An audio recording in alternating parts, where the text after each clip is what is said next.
Fidèle auditeur, bienvenue dans la communauté BuzzyCast. Comme chaque semaine, des infos en IMO, en audio. Pour ne rien rater de mes histoires et péripéties, abonnez-vous sur la plateforme de podcast de votre choix. Découvrez la liste complète sur notre site buzzimo.com. La mise en vente. Comme vous le savez, vous avez plusieurs options pour le mode de vente de votre bien. Mais en confiant la vente de votre habitation à une agence immobilière, vous devez savoir que celle-ci se rémunérera en prenant sa commission sur le prix de vente de la maison si elle parvient à trouver un acheteur. En général, les frais d'agence se situent aux alentours de 3%, hors TVA, du prix de vente de la maison. Les documents et certifications. En tant que vendeur, vous devrez fournir une série de documents afin de réaliser la vente. Notez que certains documents peuvent impliquer un coût. Énumérons-les ici et maintenant. Le certificat de performance énergétique du bâtiment, PEB. Le coût de ce certificat varie en fonction du type de bien que vous vendez, de sa superficie, de la région dans laquelle il se trouve, etc. Seuls les organismes certificateurs agréés peuvent établir ces certificats. Ils pourront vous faire parvenir des devis à la demande. En général, il faudra compter entre 180 et 400 € pour un appartement et entre 350 et 600 € pour une maison. L'attestation de sol, pollution du terrain.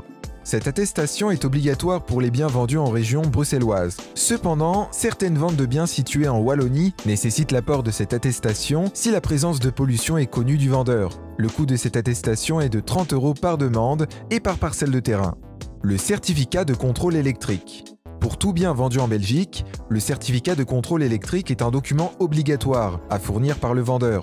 Notez toutefois que si le certificat établit que l'installation électrique n'est pas conforme, ce sera à l'acquéreur de supporter les frais de remise en conformité de l'installation électrique. Le vendeur ne met main à la poche que pour fournir le certificat.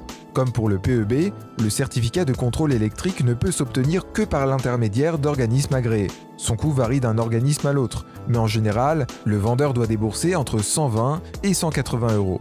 Les renseignements urbanistiques. C'est chaque commune, par le biais du conseil communal, qui fixe la redevance sur le traitement des demandes de permis et des certificats d'urbanisme. Le coût pour l'obtention de ces documents varie d'une commune à l'autre. Le taux de redevance varie de 50 à 180 € pour l'obtention du permis d'urbanisme. Quant au certificat, la redevance peut coûter jusqu'à 250 € lorsqu'il y a une organisation d'une enquête publique. L'extrait de plan cadastral est nécessaire pour obtenir tous les renseignements auprès du service urbanistique.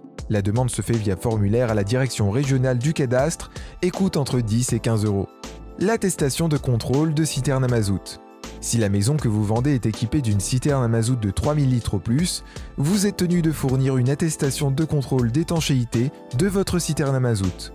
Encore une fois, il faut passer par un technicien agréé et il vous en coûtera en moyenne 100 € pour une citerne aérienne et 150 € pour une citerne enfouie.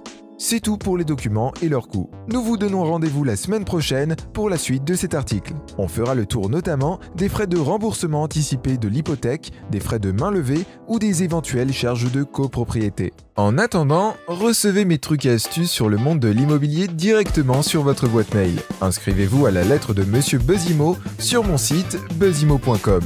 À très vite!